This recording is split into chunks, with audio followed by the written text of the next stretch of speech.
Good evening friends, welcome back to Prep on IAS and this is our lecture number 12 and chapter number 3 of 7th class NCERT 12th lecture and chapter 3। तो इससे पहले वाले lecture में हमने जो चीज़ें देखी थी वो था अर्थ का इंटीरियर, कि अगर आप अर्थ पे एक होल डिग अप करके इसके अंदर जाएं तो आपको कौन कौन सी लेयर मिलने वाली है, कैसा स्ट्रक्चर मिलने वाला है। तो हमने इसमें देखा था कि मेनली 3 लेयर मिलती हैं। एक तो थिनेस्ट है, वो है क्रस्ट। थिकनेस सबसे कम थी और वो कितनी थी, करीब 5 किलोमीटर टू 35 किलोमीटर। ये मेनली या तो इस पर सेडिमेंट है, सॉयल है या फिर स्टोन्स हैं। इसमें 2 तरह की होती थी, ओशियनिक एंड कंटिनेंटल। दैन जो मेन पार्ट आता था वो था करीब अप टू 2900 किलोमीटर की डेप्थ तक, 2900 किलोमीटर की डेप्थ तक क्या है, मेंटल। देन जो इसका जो सेंट्रल स्फीयर रह जाता था उसकी थिकनेस थी करीब, या रेडियस थी वो थी 3500 किलोमीटर। तो इस तरह अगर हम इन्हें जोड़ें तो एक रफ आइडिया बन जाता है कि अर्थ की जो रेडियस है वो कितनी है, करीब 29 प्लस 35 प्लस जो भी आप इसे इग्नोर भी कर सकते हैं, काउंट भी लेट से 15। तो ये करीब होती है 6415 या 20 किलोमीटर कह लीजिए। और एग्जैक्ट अगर आप एवरेज लोगे तो एग्जैक्ट तो मेज़र नहीं कर सकते हो, कहीं ज़्यादा है कहीं कम है। तो उस हिसाब से जो एवरेज है वो कितना है, 6370 किलोमीटर। आप अगर ये 6400 भी याद रखेंगे तब भी चलेगा, ये भी रखेंगे तब भी चले। मोटा मोटा याद रखना है, एक्यूरेट इन सब चीज़ों में कुछ भी नहीं होता है। Place to place, pole to equator vary करती है। ये सब मैं आपको क्यों बता रहा हूँ, क्योंकि आज जो हम पढ़ने वाले हैं वो बेसिकली इसी पे डिपेंडेंट है कि अर्थ का जो इंटरनल स्ट्रक्चर है, अगर ये थिन लेयर को छोड़ दें हम, क्रस्ट वाली को, या लिथोस्फीयर एक और एक कंसेप्ट है उसे मैं समझाता हूँ आपको, उसे छोड़ दें तो जो अंदर जो अर्थ के इंटीरियर में जो मैक्सिमम मटेरियल है मेंटल में, वो या तो मोल्टन सेमी प्लास्टिक स्टेट में है, थोड़ा सा मोल्टन कंडीशन में, कहीं सॉलिड भी है, और फिर आउटर कोर में फिर से जाके वो मोल्टन स्टेट में आ जाता है। तो वो इस जो क्रिस्टल प्लेट्स हैं जो इसके ऊपर राइड कर रही हैं, अर्थ के चारों तरफ जो क्रिस्टल प्लेट्स हैं उनको ये फोर्सेज, जो इंटरनल फोर्सेज जो कि काफ़ी बड़े होते हैं, ये इन प्लेट्स को मूव करवाते रहते हैं। आप बोलेंगे प्लेट्स क्या होती हैं, तो मैं थोड़ा सा आपको समझाता हूँ। आप सोच रहे होंगे प्लेट क्या होती है। आप जिस कंटिनेंट पे खड़े हो रह रहे हो, जिस जगह पे, मान लो वो इंडिया है, इंडिया ही है, मानना क्या है उसमें, तो आप इंडिया पे खड़े हुए हो। ये इंडिया के आप बीच में कहीं खड़े हो रखे हो यहाँ, और ये प्लेट कहीं एक तरफ मान लीजिए टकरा रही है, किससे, यूरेशिया से। हमने पहले भी बात की थी, ये मेंटल हो गया। और ये थिन सी क्रस्ट की जो लेयर है, या फिर इसे लिथोस्फीयर भी बोलते हैं। क्या डिफरेंस है क्रस्ट और लिथोस्फीयर में अभी बताता हूँ। इतना समझ लीजिए, ये हार्ड जो रॉक है, ये जो इसके अंडरलाइंग एस्थेनोस्फीयर बोलते हैं मेंटल के इस पार्ट को, जो कि मोल्टन टाइप का, उस पर ये कभी इधर खिसक जाती है, कभी उधर खिसक जाती है, अकॉर्डिंग टू द फोर्सेस। जो भी फोर्सेस काम कर रहे हैं, यहाँ से कोई अगर मोल्टन मटेरियल मैग्मा ऊपर उठ रहा है और वो ऐसे जा रहा है दोनों डायरेक्शन में, डाइवर्ज हो रहा है एक जगह पे, तो फिर ये अपने इन प्लेट्स को भी अपने साथ इधर घसीटते हुए ले जाएगा। ये है बेसिक ऑफ प्लेट टेक्टोनिक्स। अगर आपको प्लेट टेक्टोनिक्स जानना है तो प्लेट टेक्टोनिक्स जो इतनी बड़ी थ्योरी है उसका बेसिक ये है कि जो इंटरनल फोर्सेज हैं अर्थ के, जो मोल्टन मैग्मा है, वो जो एक्सटीरियर जो सरफेस है क्रस्ट जिस पर हम खड़े हुए हैं, उसको इजीली किसी भी डायरेक्शन में मूव करवा देती है, क्योंकि सरफेस, अर्थ के सरफेस का एरिया तो कांस्टेंट है। तो ऐसा तो है नहीं यहाँ नई प्लेट जनरेट हो रही हो मैग्मा निकलने की वजह से, तो कहीं ये बढ़ती ही जाएगी इस डायरेक्शन में, मूव करते करते बढ़ती जाएगी। ये कहीं ना कहीं किसी और प्लेट के अंडर जाके नीचे फिर से एस्थेनोस्फीयर या मेंटल में समा जाएगी। तो ऐसी जगह को हम क्या बोल देते हैं, ऐसी जगह पर बड़ी गहरी खाइयाँ बन जाती हैं, किलोमीटर्स गहरी। मैरियाना ट्रेंच इसी का एक एग्जाम्पल है। उसमें पैसिफिक प्लेट किसके अंडर जा रही है, जो फिलीपींस प्लेट है या फिर जापान वाला जो पोर्शन है उसके अंडर जा रही है, तो उससे मैरियाना ट्रेंच वाला जो पोर्शन है वो बन जाता है। और क्योंकि ये प्लेट इसके नीचे जा रही है दूसरी प्लेट के, इस वाली के जो लेफ़्ट साइड में है उसके, तो इसके नीचे जाने की वजह से ये कभी कभार उठ भी जाती है। ये सारी जो फैक्टर्स हैं कैसे काम कर रहे हैं, फोर्सेस हैं, और किन लैंड फॉर्म्स को जन्म देते हैं, किन लैंड फॉर्म की ओरिजिन करते हैं, वो हम इस चैप्टर में देखेंगे। एक और डायग्राम है यहाँ प्लेट टेक्टोनिक्स का, उसमें आपको क्लियरली दिखा रखा है कि मान लीजिए ये ओशियानिक क्रस्ट है, क्रस्ट के नीचे मेंटल का भी कुछ पार्ट कैसा है, सॉलिड। ये किस पार्ट की बात कर रहे हैं हम, सॉलिड, जिस पे कि हम खड़े हो सकते हैं। तो कुछ मेंटल का पार्ट भी जमा हुआ है और कुछ क्रस्ट का पार्ट भी सॉलिड पोर्शन बन रखा है, सॉलिड रॉक बन रखी है। उसके बाद हीट एंड प्रेशर की वजह से आप जैसे मेंटल में नीचे जाओगे, उसमें क्या है, हीट एंड प्रेशर की वजह से ये रॉक क्या है, मेल्ट होके एस्थेनोस्फीयर बनाती है। तो मैंने बात की थी आपसे कि मैं क्रस्ट और लिथोस्फीयर में डिफरेंस बताऊंगा आपको। क्रस्ट तो बोलते हैं सिंपल जो कंटिनेंट या फिर ओशियन के नीचे जो फर्स्ट लेयर है, सॉलिड रॉक की जो फर्स्ट लेयर है जिसकी डेंसिटी कम है, उसको हम क्रस्ट बोल देते हैं। उसके बाद हमें एक बाउंड्री मिलती है इन टर्म्स ऑफ डेंसिटी। ये बाउंड्री कैसे पता चलती है हमें, अर्थक्वेक वेव्स की वजह से। तो डेंसिटी ये यहाँ पे जाके क्रस्ट में नीचे जाके एक जगह सडन डेंसिटी चेंज होती है, तो हमें लगता है कि जो मटेरियल है वो बदल गया है, वो किसके कैरेक्टरिस्टिक का है।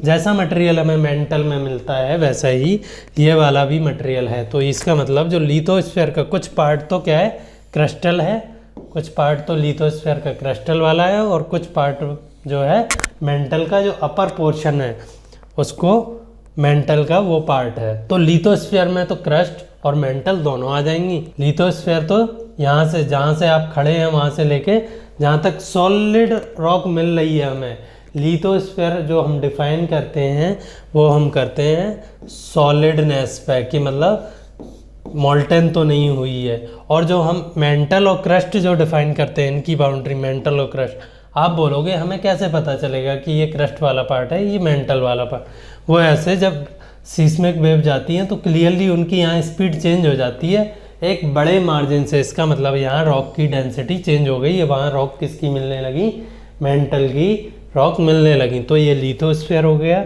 जब ये सबडक्शन मैंने बताया, एक जगह प्लेट जनरेट हो रही थी, एक जगह लावा निकल रहा था ऐसे फैल के, और वही दूसरी जगह वो प्लेट कहीं ना कहीं जाके किसी दूसरी प्लेट के नीचे जाएगी। सबडक्ट बोलते हैं इसे, क्या बोलते हैं, सबडक्शन, सबडक्शन बोलते हैं इसे। तो यहाँ पे ये सबडक्शन का ही मैं पिक्चर दिखा रखी है आपको कि ये प्लेट इसके नीचे जा रही है, पूरा लिथोस्फीयर वाला part, crust plus upper mantle, asthenosphere जो कि सेमी सॉलिड या फिर प्लास्टिक है, पूरा लिक्विड नहीं है, सेमी सॉलिड है। और इसी पे ये प्लेट्स मूव करती रहती हैं, क्योंकि अगर आप ये समझ लीजिए, अगर आप बोट को ज़मीन पर रख दो तो वो हिलने वाली नहीं है, है ना। बोट को जिसमें पहिए ना हो उसे ज़मीन पर रखो तो वो हिलेगी, लेकिन उसी बोट को आप पानी में छोड़ दीजिए, पानी मतलब लिक्विड में छोड़ दीजिए, तो हिलती डुलती रहेगी और पानी के साथ लेफ़्ट राइट दाएं बाएं जो भी कहीं भी मूव करती रहेगी। सिमिलर ये होता है क्रिस्टल प्लेट्स का या लिथोस्फेरिक प्लेट्स को। एस्थेनोस्फीयर में जो भी एक्टिविटी चल रही है, चाहे मैग्मा ऊपर उठ रहा हो, चाहे वो सबसाइड कर रहा हो, तो वो इसे अपने साथ मूव करवाती रहती हैं। तो इसीलिए जो हमारे आज के टॉपिक का टाइटल है वो है अवर चेंजिंग अर्थ, है ना। ऐसी अर्थ जो कि हमेशा always millions billions of years से चेंज होती आ रही है, जिसमें कभी कोई प्लेट जिस पे आज हम खड़े हैं वो कभी मेंटल का पोर्शन थी, वो कभी वल्केनो के थ्रू बाहर आ गई, आज उस पर हम खड़े हो गए, कभी फ्यूचर में जाके वो फिर से किसी प्लेट के नीचे जाके सबडक्ट हो जाएगी और वापस मेंटल में चली जाएगी।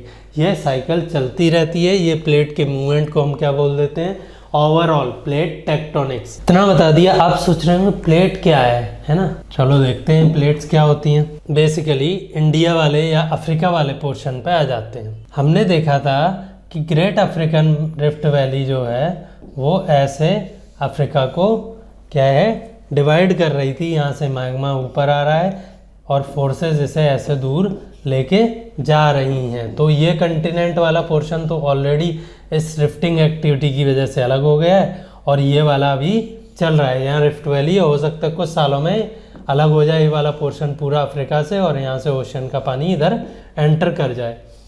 तो ये प्लेट्स क्या हैं? प्लेट्स अर्थ की कुछ जो लिथोस्फीयर है या क्रस्ट है उसकी कुछ पोर्शन जो कि एक ही डायरेक्शन में मूव कर रहे हैं। जैसे कि मैंने ये मार्क किया है अफ्रीका वाला पोर्शन, या फिर ये देखिए मैंने पैसिफिक वाला मार्क किया है जिसकी अभी हम बात कर रहे थे मैरियाना ट्रेंच की।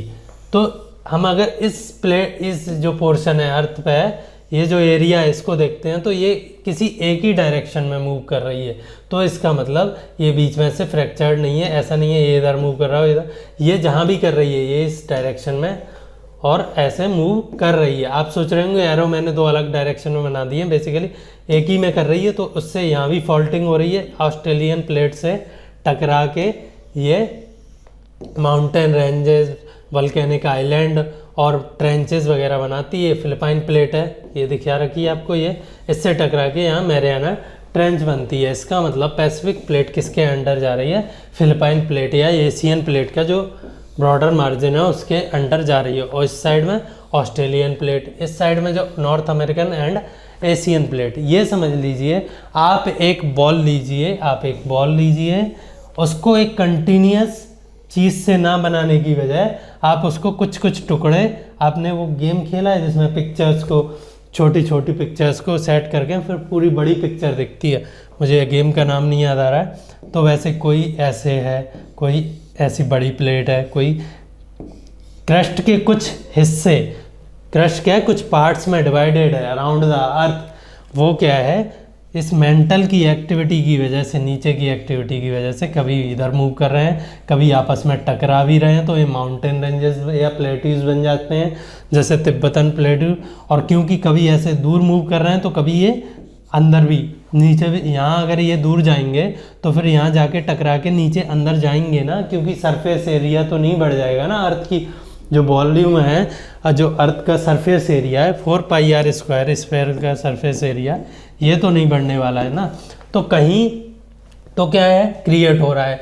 जहाँ क्रिएट हो रही हैं प्लेट्स, जहाँ दूर जा रही हैं उन्हें हम क्या बोल देते हैं? जैसे ये बाउंड्री है या फिर ये बाउंड्री है जहाँ मैग्मा बाहर आ गया है ओशियनिक क्रस्ट पे, जो दूर जा रही हैं उन्हें हम क्या बोल देते हैं? Mid oceanic ridges. यहाँ क्या होता है, क्यों ऐसा नाम दे रहे हैं? एक तो बीच में है तो मिड ओशियनिक हो गई, रिजेस मतलब उठा हुआ पोर्शन।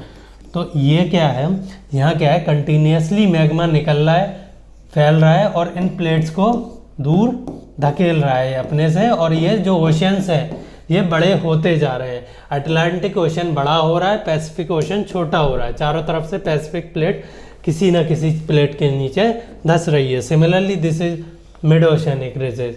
तो ये माउंटेन रेंजेस जो हैं अंडर वाटर, ये हिमालय एंडीज से कई गुना ज़्यादा लंबी हैं। ये तो हो गए हमने बड़े बड़े फोर्सेस की बात कर ली कि ओवरऑल अगर क्रस्ट मेंटल में कोई बड़ा मूवमेंट है तो वो क्रस्ट या जो लिथोस्फीयर है उसे कैसे इफेक्ट करने वाला है। अब आ जाते हैं हम पर्टिकुलर, इसके कुछ पर्टिकुलर केस भी हो सकते हैं कि कब किसको क्या बोल रहे हैं हम।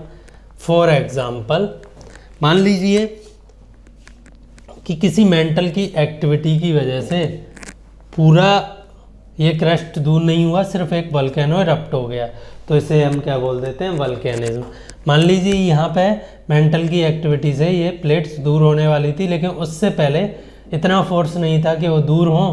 तो क्या है कुछ ट्रेमर्स आ गए अर्थ के अंडर है, यहाँ पे कुछ फ्रैक्चरिंग हुई उन फोर्सेस की वजह से मेंटल, तो यहाँ पे भी ट्रिमर्स आ गए। इन्हें क्या बोल दिया हमने? अर्थक्वेक। वल्केनो हो गया, अर्थक्वेक हो गया, और इसकी वजह से और भी कई सारी चीज़ें हो सकती हैं। फॉर एग्जांपल ये तो पूरा पोर्शन या तो ऊपर उठ सकता है अगर मेंटल प्ल्यूम ज़्यादा है और रिफ्टिंग नहीं हो रही है, तो ऐसे नहीं हो रहा है, रिफ्टिंग नहीं हो रही है तो ये पूरा पोर्शन ऊपर उठ सकता है तो प्लेट्यू बन सकता है। अगर दो प्लेट टकरा रही हो, जैसे कि अगर Continental plate and this oceanic plate टकरा रही है तो हो सकता है आइलैंड की फॉर्म हो जाए, आइलैंड आर्क्स भी बोलते हैं इन्हें। यूपीएससी में अगर सबसे ज़्यादा पूछा जाने वाला ज्योग्राफी से टॉपिक है तो वो है जियोमॉर्फोलॉजी, या जो अभी हम पढ़ रहे हैं प्लेट टेक्टोनिक्स, जियोमॉर्फोलॉजी का कोर है, हार्ट है, जो अभी हम पढ़ रहे हैं। तो इससे कई सारे टाइप्स ऑफ लैंड फॉर्म्स का इमरजेंस होता है। अब हम उन्हें एनसीईआरटी के हिसाब से एक एक से देखते हैं। ये मैंने आपको बेसिक बताया है जो एनसीईआरटी में नहीं है। बेसिक हो गया, आपको समझ में आ गया मैंने क्यों बताया कि अर्थ अंदर से मोल्टेन है, एक तरह से ये समझ लीजिए। तो उससे क्या होता है कि जो क्रिस्टल प्लेट्स हैं या लिथोस्फेरिक प्लेट्स हैं वो उस पर राइड करती रहती हैं, कभी तो वो पोर्शन ऊपर उठ जाता है, कभी नीचे दब जाता है, कभी टकरा के दो चीज़ें टकरा के माउंटेन्स, हिमालय जैसे माउंटेन बन जाते हैं। कभी अगर ये प्लेट इसके नीचे चली गई तो ये पूरा पोर्शन उठ जाएगा, तिब्बतन प्लेटू बन जाते हैं। कभी अगर ये दोनों फोर्सेज हैं अपोजिट डायरेक्शन में तो यहाँ रिफ्ट वैलीज बन जाती हैं। कभी कभार ये फोल्डिंग या फॉल्टिंग ना होने की वजह, कभी कभार फोल्डिंग ना होने की वजह फॉल्टिंग हो जाती है और ये पूरा पोर्शन ऊपर उठ जाता है, जिससे ब्लॉक माउंटेन्स बन जाते हैं। ये सारा हमने जब लैंडफॉर्म डिस्कस कर रहे थे तब भी किया था, पर ये चैप्टर बेसिकली है इसीलिए तो मैं आपको और डिटेल में बता दिया। तो the lithosphere is broken into a number of plates known as lithospheric plate. For example हमने यहाँ देखी थी, नाम पढ़ के बताइए मुझे लिथोस्फेरिक प्लेट्स का। जो मेन लिथोस्फेरिक प्लेट्स हैं, जो मेन लिथोस्फेरिक प्लेट हैं वो तो ये है, एक तो हो गई ये नॉर्थ अमेरिकन, देन एक साउथ अमेरिकन हो गई, देन अफ्रीकन हो गई, इसमें कुछ सब में ओशियनिक पार्ट भी है और कंटिनेंटल पार्ट है। कुछ ऐसी हैं जिसमें खाली कंटिनेंटल है या खाली ओशन है। जैसे आप इसको देखोगे पैसिफिक को, तो ये प्योरली ओशियनिक प्लेट है, ओशियनिक लिथोस्फेरिक प्लेट है ना। देन आप इंडो ऑस्ट्रेलियन को देखो, मैंने बताया था इंडिया कैसे टकराया यूरेशिया से और यहाँ माउंटेन बन गए। देखिए ट्रायंगल से दिखाते हैं माउंटेन्स को, प्लेट बाउंड्रीज पे वो दिखा रहे। जो ये येलो सर्कल्स हैं ये आपको वल्केनो या अर्थक्वेक की एक्टिविटी दिखा रहे हैं। ये जो येलो सर्कल है बीच में ये क्या है, हवाई, जिसकी हम कई बार में बात की है। रिंग ऑफ फायर इसको क्या बोल देते हैं, पैसिफिक प्लेट के लगभग चारों तरफ वल्केनिक एक्टिविटी हो रही है। दोनों तरफ जो कंटिनेंट हैं, चाहे ईस्ट में हो या वेस्ट में हो या इवन नॉर्थ में हो, साउथ में नहीं है बस, तो इसे हम क्या बोल देते हैं, रिंग ऑफ फायर। अब आपको समझ में आ गया कंटिनेंटल प्लेट्स किन्हें बोलते हैं। अर्थ की क्रस्ट कुछ पार्ट्स में डिवाइडेड है, वो सिंगल क्रस्ट नहीं है। यहाँ से आप अमेरिका चले जाइए और वापस घूम के इंडिया आ जाइए तो जो आपको जिस ज़मीन पर चल के जा रहे हो वो आपको कंटिन्यूस नहीं मिलेगा, इन द सेंस उनमें कहीं फ्रैक्चर है, फॉल्ट्स है और वो किसी अलग डायरेक्शन में मूव कर रहे हैं। सो लिथोस्फेरिक प्लेट समझ गए। You will be surprised to know that these plates move around very slowly, just a few millimetres each a year. कुछ मिलीमीटर से लेके 1-2 मिलीमीटर से मैक्सिमम 7 सेंटीमीटर तक मूव कर रही हैं प्रेजेंटली।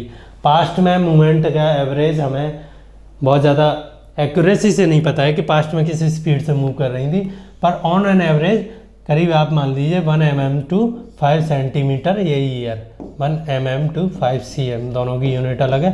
5 सेंटीमीटर ये ईयर ये एवरेज है, कभी कोई किसी डायरेक्शन में कभी कोई किसी डायरेक्शन में। इसीलिए जो कंटिनेंट्स हैं या ओशियंस हैं उनकी पोजीशन हमेशा चेंज होती रही है। और कभी कभार ऐसा हुआ है कि जो सारा कंटिनेंटल मास है, जो सारे कंटिनेंट्स हैं कभी कभार एक साथ आ गए हैं और बड़े कंटिनेंट्स बना लिए हैं, बड़ा लैंड मास बना लिया। हो सकता है छोटी मोटी वाटर बॉडी हो बीच में, उन्हें हमने पास्ट में जो बना था, रिसेंट पास्ट में करीब 250 मिलियन ईयर्स अगो, उसे हम क्या बोल देते हैं, पैंजिया बोल देते हैं। और जो ओशियन बना था, क्योंकि कंटिनेंट एक तरफ इकट्ठा हो गया अर्थ पे और बाकी चारों तरफ से बाकी का जो रेस्ट 71% ऑफ द अर्थ है उस पर ओशियन था, वो एक जगह इकट्ठा हो गया, उसे हम क्या बोलते थे, पैंथलासा। आपको नाम याद रखना है, रख लीजिए। पर अगर मेंस लिख रहे हैं आप पीसीएस या यूपीएससी का, तो ये आपको सारी चीज़ें काम आने वाली हैं, नाम भी। मूविंग फर्दर, क्या लिख रखा है, this is because of the movement of the molten magma inside the earth. Earth का जो बेसिकली मेंटल है उसमें जो मोल्टेन मैग्मा का जो मूवमेंट है उसकी वजह से ये जो मूवमेंट हमें देखने को सरफेस पे मिलता है।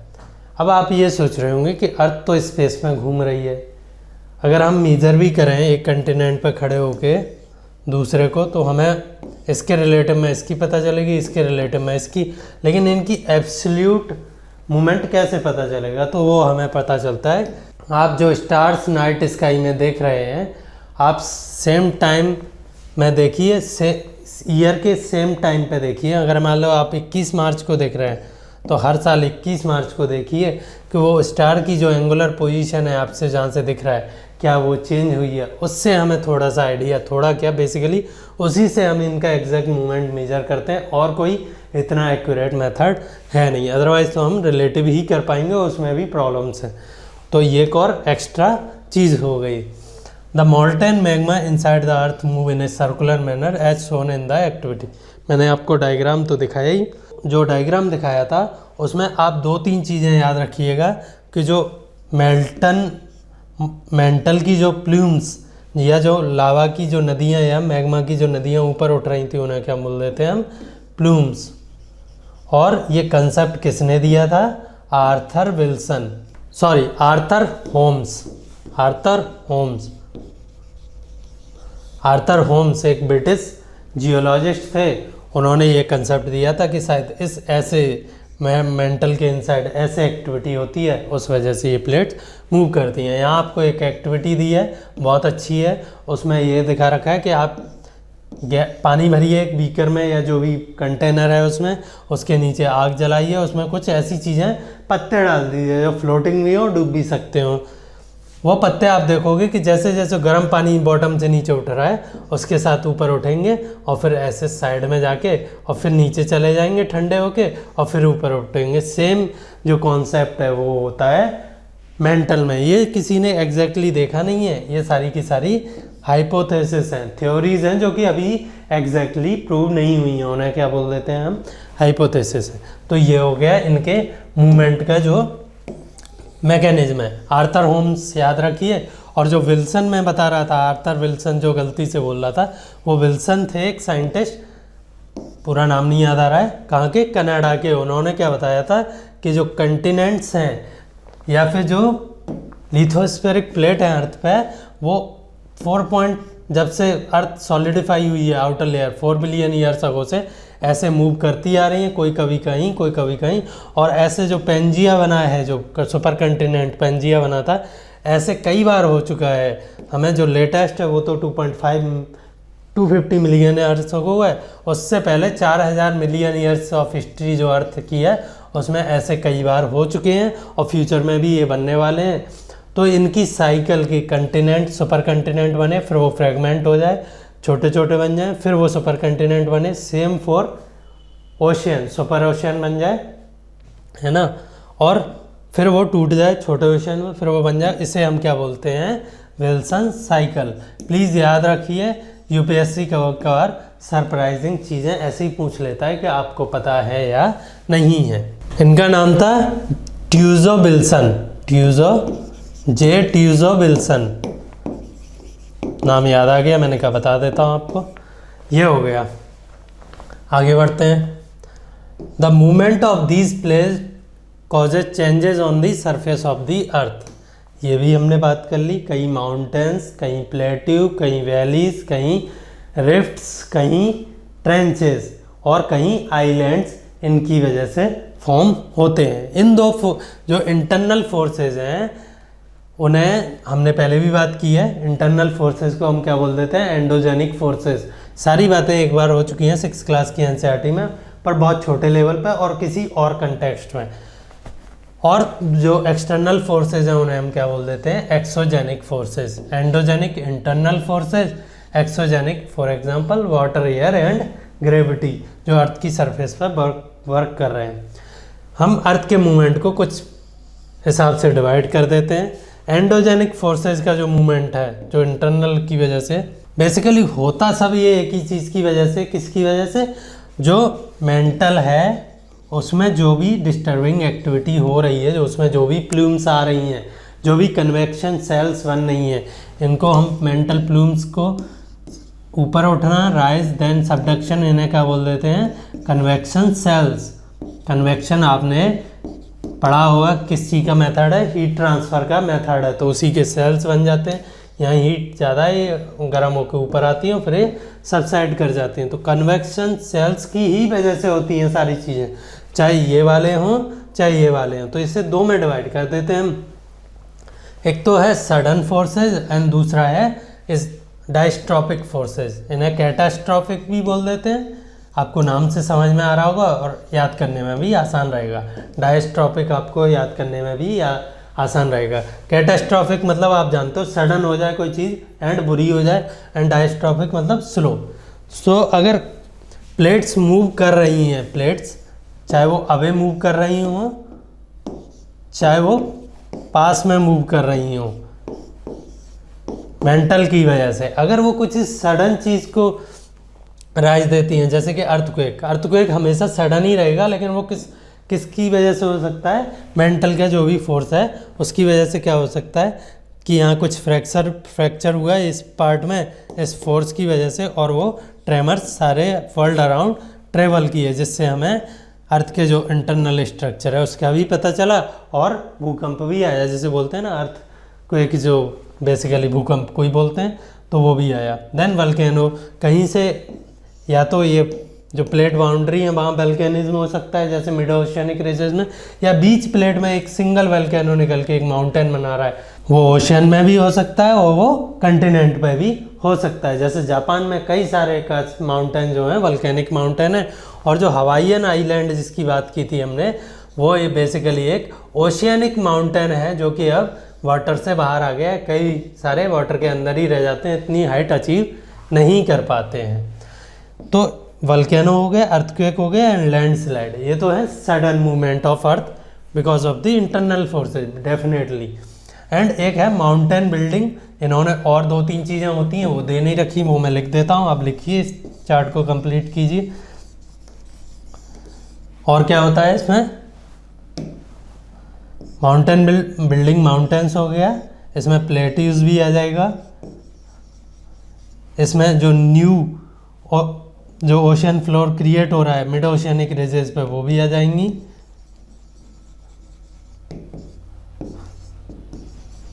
एंड इसमें ब्लॉक माउंटेन या रिफ्ट वैलीज की फॉर्मेशन भी इन्हीं स्लो चेंजेस में मिलियंस ऑफ ईयर्स ये चलते रहते हैं।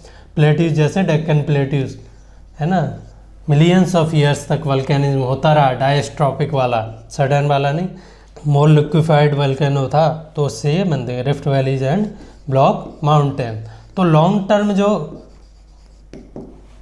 चेंजेस हो रहे हैं अर्थ के क्रस्ट में या लिथोस्फीयर में, उन्हें हम डायस्ट्रॉपिक में डाल देते हैं। और सडन जो चीज़ें हमें देखने को मिलती हैं as a result of these only, ये सब चीज़ चल रही हैं, तो कभी कभार एकदम फ्रैक्चर या आउटबस्ट हो जाता है वल्केनो का, मैग्मा या लावा ऊपर आके, मैग्मा बाहर आके लावा बन जाता है, तो फिर ये सारी चीज़ें भी हमें as a consequence of these दिखने लगती हैं। और कभी कभार एक और सिंपल चीज़ हो सकती है कि मान लीजिए एक कोई प्लेट है, उसके नीचे मैग्मा एनर्जी है, मैग्मा में ऊपर उड़ना चाहता है, पूरी प्लेट ही ऊपर उठ गई। अपोजिट भी हो सकता है, इसमें फ्रैक्चर नहीं हुआ, मान लो इतनी भी नहीं है, अपोजिट भी हो सकता है, ये प्लेट है और यहाँ से मैग्मा सबसाइड करके जाने लगा हो, तो क्या है, बड़ी कंटिनेंटल बेसिन्स बन जाती हैं, जैसे कि Tarim basin. Tarim basin were in China, China में मंगोलियन डेजर्ट जो है, मंगोलिया के ईस्ट साउथ में, तिब्बत के आप समझ लिए नॉर्थ ईस्ट में एक तारिम बेसिन है, तारिम, वो बेसिकली उसका फॉर्मेशन ऐसे ही हुआ है, इंटरनल फोर्सेस की वजह से हुआ है। ऑल्दो हमें वल्केनिज्म या अर्थक्वेक उतने फ्रिक्वेंटली नहीं दिखते हैं जितने कि इनमें दिखते हैं। यहाँ देखिए लिथोस्फीयर की डेफिनेशन लिखी हुई है और सिंस एनसीईआरटी ने लिखी है, तो डेफिनेटली अगर आप इसे किसी एग्ज़ाम में लिख के आ रहे हैं एग्जैक्टली तो ये काफ़ी अच्छे नंबर देगी आपको। पढ़ देता हूँ, the earth crust consist of several large and some small rigid irregularly shaped plates slabs which carry continents and ocean floors and which are shaped like a, आपकी जो सॉसर प्लेट होती है जिसमें आप क्या नाम है, बिस्किट देते हो चाय के साथ, उसको उल्टा कर दो तो उस शेप की होती हैं, क्योंकि ये एक स्फीयर को ढकी हुई हैं। तो ऑब्वियसली ये सॉसर प्लेट को उल्टा कर दो। एंडोजेनिक की और बात करते हैं। अर्थक्वेक एंड वल्केनिज्म कैसे बता दिया मैंने। फ्रैक्चर या वल्केनिज्म की वजह से कोई फोर्स लग रहा है किसी प्लेट पे, तो वहाँ फ्रैक्चर हो सकता है इंटीरियर में कहीं भी जाके या सरफेस पे। तो जहाँ इंटीरियर में जाके फ्रैक्चर हो रहा है या फ्रैक्चर जहाँ भी हो रहा है सडन फ्रैक्चर, उसे क्या हम बोल देते हैं, फोकस। और जो अर्थ पे या सरफेस पे जो इसका पॉइंट है फोकस के जस्ट ऊपर का, उसे क्या बोल देते हैं, एपी सेंटर। इसे फोकस या सेंटर भी बोल देते हैं और इसे एपी से, एपी मतलब होता है स्किन या किसी चीज़ की सरफेस पे, तो ऐसा सेंटर जो कि इसके जस्ट अबव हो सरफेस पे। तो ये volcanism, earthquake and land slide भी कभी कभार ग्रेविटी और प्लस इंटरनल फोर्सेस की वजह से हो जाती है। वल्केनिज्म को थोड़ा सा देखते हैं। Volcano is a vent opening in the earth's crust through which molten material erupts suddenly. लोग एग्जामों में पता नहीं कहाँ से डेफिनेशन लिख के आते हैं, पर मेरे हिसाब से एनसीईआरटी की जो डेफिनेशंस हैं सिंपल सी चीज़ों के लिए वो बेस्ट हैं। और प्लीज़ अगर आप इन्हें मेमोराइज कर सकते हैं मेंस के लिए, तो आप इन्हीं का सहारा लीजिए। ये आपको किसी भी बुक के जो डेफिनेशंस हैं या कंटेंट है उससे ज़्यादा नंबर दिलवाएंगी। तो यहाँ पे देखिए एक बेंट खुल गया है, इसे क्या बोल देते हैं, जहाँ लावा या मैग्मा भरा हुआ है, मैग्मा चैम्बर बोल देते हैं। यहाँ से देखिए बाहर आ रहा है और बाहर आके इरप्ट कर रहा है। दो तरह के कई तरह के हो सकते हैं, मेनली दो के। अगर ये जो लावा है या मैग्मा है ये काफ़ी थिक है, थिक टाइप का है। कौन से लावा थिक होते थे, जो एसिडिक या फिर फेल्सिक लावा थिक होते थे।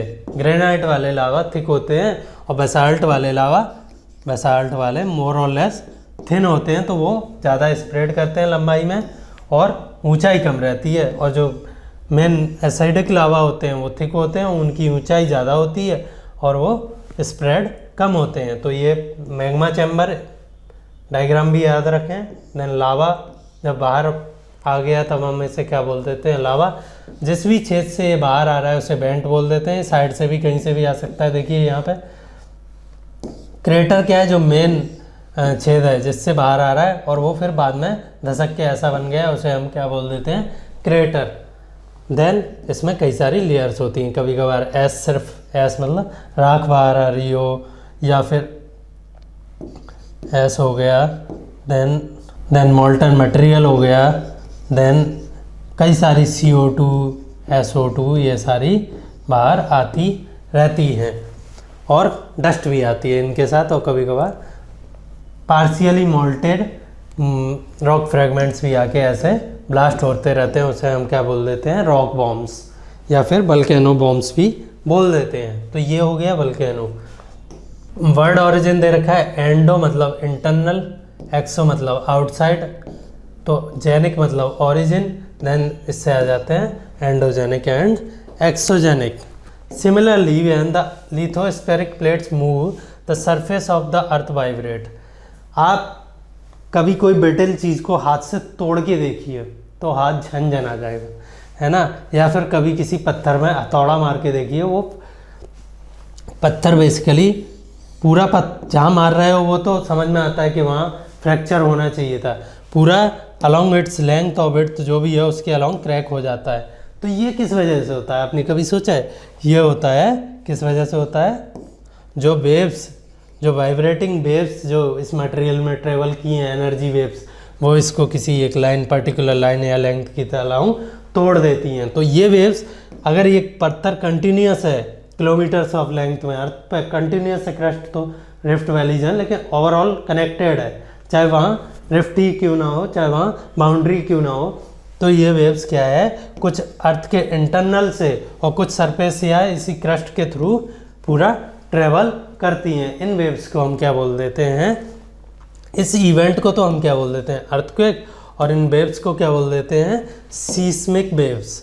अर्थक्वेक वेव्स भी बोल देते हैं, वो तो आप याद रखोगे ही क्योंकि अर्थक्वेक्स बोलते हैं। और दूसरा नाम है सीस्मिक वेव्स, तो इसका यूज़ भी है आगे। जहाँ ये आ रहा है ज़मीन में, जहाँ ये फ्रैक्चर हो रहा है, उसे हम फोकस बोल देते हैं। और अर्थ की सरफेस पे जहाँ ये जिस सरफेस के जस्ट अब नीचे हुआ है उसे हम एपी सेंटर बोल देते हैं। Vibration travel outward from the epicentre as waves. तो ये तो हो गया फोकस अर्थ के अंदर, यहाँ से ये वेव ऐसे ट्रेवल करेंगी, ऐसे करेंगी, तो जो just above it on the earth surface हो गया एपी सेंटर, तो कुछ वेव यहाँ से ऐसे ट्रेवल करेंगी सारी डायरेक्शन में। तो इन्होंने ऐसे सर्कल बना रखे हैं, जैसे पानी में पत्थर फेंकने पर वेव ट्रेवल, और कुछ वेव ऑलरेडी यहाँ से फोकस से ट्रेवल कर चुकी होंगी अर्थ के इंटीरियर और बाकी प्लेस के लिए। तो इन्हें हम प्राइमरी वेव्स भी बोल देते हैं, इसमें 2 टाइप के होते हैं, और इन्हें हम सरफेस वेव भी बोल देते हैं, जो कि एपी सेंटर से ऑरिजिन होके सरफेस पे ही चलती जाती हैं। जो मेनली डिस्ट्रक्टिव वेव्स होती हैं वो होती हैं सरफेस वेव्स। क्यों? इसीलिए आपने जब भी देखा होगा कि जितने आप नियरेस्ट हो अर्थक्वेक से, नेपाल में आया था कब 2017-18 में जब भी आया था, मेनली नेपाल में इसलिए किया था कि फोकस से तो वेव्स इंडिया में भी गई थी और अमेरिका में भी गई थी, opposite side of the earth में भी गई थी, वो सेंटर के थ्रू होते हुए, अर्थ के सेंटर के थ्रू। लेकिन पास में डिस्ट्रैक्शन किसकी वजह से होता है? सरफेस वेव और इनकी एनर्जी की वजह से। सो यहाँ देखिए एक प्लेट इस साइड मूव कर रही है, लिथोस्फेरिक, एक इस साइड मूव कर रही है, एंड उनके मार्जिन पे क्या है? फ्रैक्चर हुआ है इनसाइड द अर्थ, और उसकी वेव्स ट्रेवल किए हुए हैं। कुछ फ्रैक्चर ज़मीन पे भी दिख रहे हैं और कुछ वेव्स भी ट्रेवल कर रही हैं। तो ये हो गई प्लेट बाउंड्री, एपिसेंटर जो, and seismic wave radiate out in all direction, यहाँ से भी और एपी सेंटर से भी। There are 3 types of earthquake waves, P waves और लॉन्गिट्यूडनल वेव, इन्हें प्राइमरी वेव्स भी बोल देते हैं। एस वेव्स और ट्रांसवर्स वेव, ठीक है, ये भी अर्थ की अंदर ही चलती हैं। ये दोनों क्या है? मटेरियल के इनसाइड चलेंगी, यहाँ से ऐसे।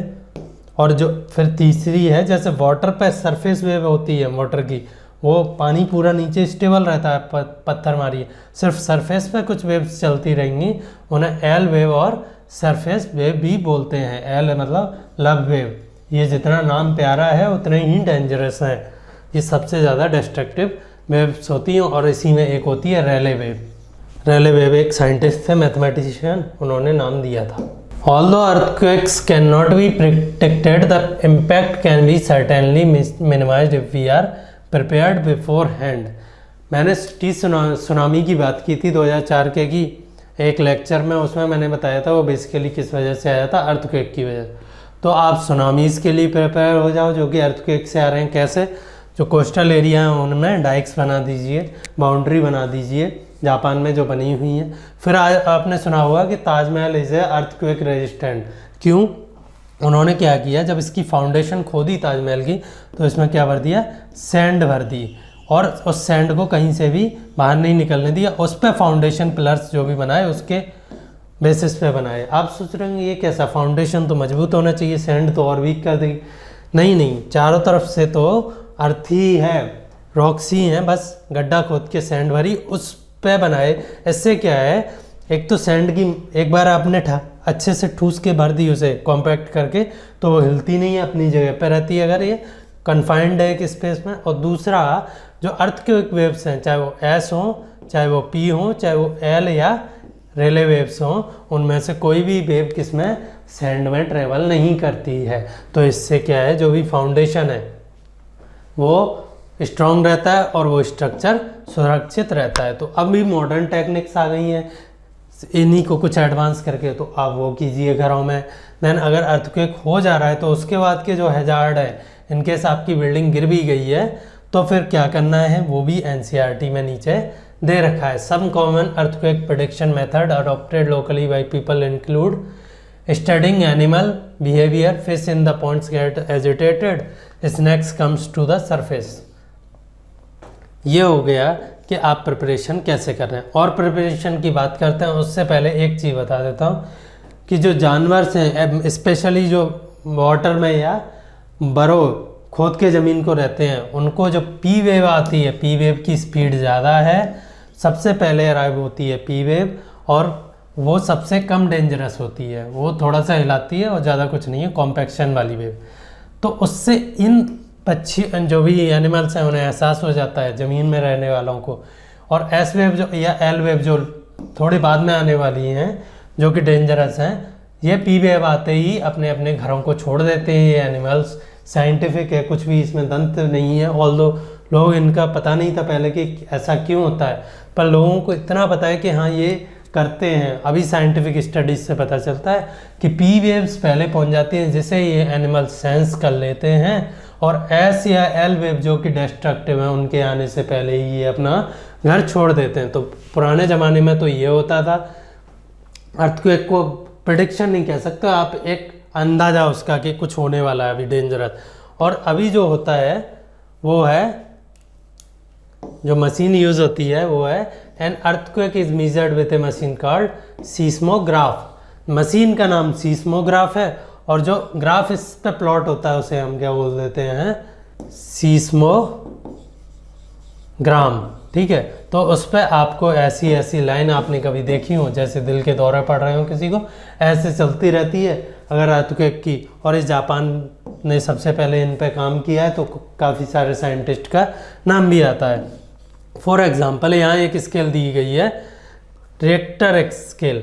ये क्या है रिक्टर स्केल? एक लॉगरिदमिक स्केल है जिसमें कि वो इंटेंसिटी है, एनर्जी ऑफ अर्थक्वेक बताता है। इधर आप लॉग 10 की स्केल बना लीजिए 1 2 3 4 5 करके, और इधर एक सिंपल स्केल बना लीजिए। तो ऐसे ऐसे आएगी, ऐसे टाइम, इधर टाइम, ठीक है, और इधर स्केल। तो अगर एक पॉइंट इंक्रीज होता है तो वो लॉगरिदम स्केल है, तो उसका मतलब एनर्जी कितनी इंक्रीज हो रही है, 10 times. This is the most पूछा जाने वाला क्वेश्चन है, सबसे ज़्यादा पूछा जाने वाला क्वेश्चन है कि अगर रिक्टर स्केल पर एक पॉइंट बढ़ रहा है तो उसका बेसिकली एनर्जी या इंटेंसिटी में कितना इम्पैक्ट आएगा। अर्थक्वेक की जो एनर्जी या इंटेंसिटी है वो बेसिकली 10 गुना टाइम्स बढ़ रही है, 10 टाइम्स बढ़ रही है। तो इनको रिक्टर स्केल पर नापते हैं। एक और स्केल होती है इसके अलावा, मर्केली स्केल। ये भी यूपीएससी में पूछी जा चुकी है, प्री एंड मेंस बोथ। ठीक है, मर्केली स्केल में हम बेसिकली अर्थक्वेक की इंटेंसिटी या एनर्जी नहीं मेजर करते हैं, बल्कि क्या मेजर करते हैं कि उसने ह्यूमंस को कैसे इम्पैक्ट किया है। तो इसमें दो फैक्टर आ जाते हैं, एक तो अर्थक्वेक की इंटेंसिटी और दूसरा उसके आसपास ह्यूमन हैबिटेशन। अगर ह्यूमन हैबिटेशन नहीं है, कहीं दूर माउंटेन में अर्थक्वेक आया है, तो उसका हमारे लिए मर्केली स्केल पर इंटेंसिटी बहुत कम रहेगी, उसका हमारे लिए कोई इम्पैक्ट है नहीं। दोनों स्केल बता दी। यहाँ चलिए, an earthquake over 5 can cause damage from falling things. आपके हो सकता है किचन में बर्तन गिरने लगे, पंखा हिलने लगे, और कोई चीज़ जो टिपिंग पॉइंट पर रखी हो गिर जाए। 6, अब ये 6 होते ही आप सोच रहे होंगे एक पॉइंट बढ़ा है, बेसिकली ये 10 टाइम्स बढ़ गया है। 6 can very strong and 7 are classified as major earthquakes. तो जो भुज में जो अर्थक्वेक आया था, जिनकी इन्होंने पिक्चर दे रखी है, भुज रिलीफ एफर्ट ब्लाइटेड अर्थक्वेक हिट्स भुज। तो ये जिसकी रिक्टर स्केल पर इसकी कितनी स्केल थी, 6.9, और कब आया था, 26 जनवरी। सबको याद होगा 2001 में हम सब लोग रिपब्लिक डे मना रहे थे, और रात को आपने देखा होगा कि सुबह उठे तो बिल्डिंग्स में फ्रैक्चर है। ये मैं एमपी में मैंने देखा था कि मेरी जो स्कूल की बिल्डिंग थी वो कई कॉर्नर्स पे थोड़ी थोड़ी फ्रैक्चर हो गई। तो पता चला कुछ देर बाद कि बहुत बड़ा अर्थक्वेक कहाँ आया है, भुज में, और फिर सब लोग उसको संभालने में लग गए। Schools must affected, fires in the city, emergency declared in quake zone, CM's appeal to the centre, destruction of Bhuj. एक अर्थक्वेक तो आता है नेचुरल फेनोमेना, आप वहाँ रह रहे हो तो आपका डिस्ट्रक्शन होता है, वो है डिजास्टर। डिजास्टर को हम कैसे डिफाइन करते हैं, any hazard, anything which can cause harm to human, anything which has a potential to cause harm to human is called as disaster. हम अर्थक्वेक्स को तब तक डिजास्टर नहीं बोलते जब तक कि वो हमें नुकसान ना पहुंचाएं। तो ये एक डिजास्टर था। और अर्थक्वेक के हजार्ड्स क्या हैं वो आप देख लीजिए।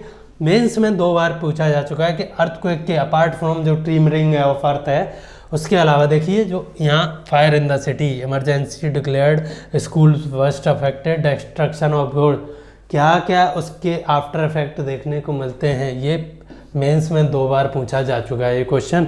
और जो अगला जो पॉइंट दिए हैं इन्होंने, अर्थक्वेक प्रिपेयर्डनेस, ये भी मेंस में 2 बार ये तो हर साल अर्थक्वेक प्रिपेयर्डनेस आ जाएगा, वल्केनो प्रिपेयर्डनेस आ जाएगा, फायर प्रिपेयर्डनेस आ जाएगा, फ्लड प्रिपेयर्डनेस आ जाएगा, और जो NDMC है, नेशनल डिजास्टर मैनेजमेंट NDMA है अथॉरिटी, पूछ लेते हैं कि उन्होंने क्या गाइडलाइंस दे रखी हैं कि कौन सी चीज़ हो रही है, कौन सा डिजास्टर हो रहा है, तो आपको कौन सी चीज़ करनी है, कौन से प्रिकॉशन मेजर लेने हैं होने के बाद। Safe spot, stay away from fire places and be prepared, और हमेशा एक प्रिपेयर्ड किट होनी चाहिए जो कि आपको किसी भी डिजास्टर में जो बेसिक चीज़ें हैं उसके लिए तैयार रखनी चाहिए।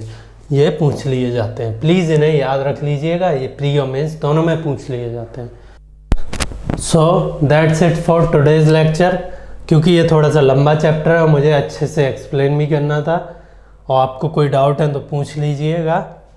और इसका जो सेकंड पार्ट है इस चैप्टर का, जो मेजर लैंड फॉर्म्स, पहले तो एंडोजेनिक फोर्सेज ने काम कर दिया, अब एक्सोजेनिक जो काम करेंगी, रिवर, विंड, वाटर, ओशियन, ये सब मिलके जो लैंड फॉर्म्स बनाती हैं उनकी हम बात अगले लेक्चर में करेंगे। मैंने इस चैप्टर को 2 लेक्चर में डिवाइड कर दिया जिससे आप ग्रास्प कर पाए हो। कुछ बच्चों ने बोला भी था कि प्लीज़ ये लेक्चर्स छोटे कर दीजिए, तो मैं वही कोशिश कर रहा हूँ, पर ये इसको कॉम्प्रोमाइज़ करके नहीं कर सकता हूँ मैं क्वालिटी को, इसलिए मैंने वो अच्छे से एक्सप्लेन किया है, even if time required is more. अब इसको हम अगले लेक्चर में करेंगे। So thank you, that's it for today.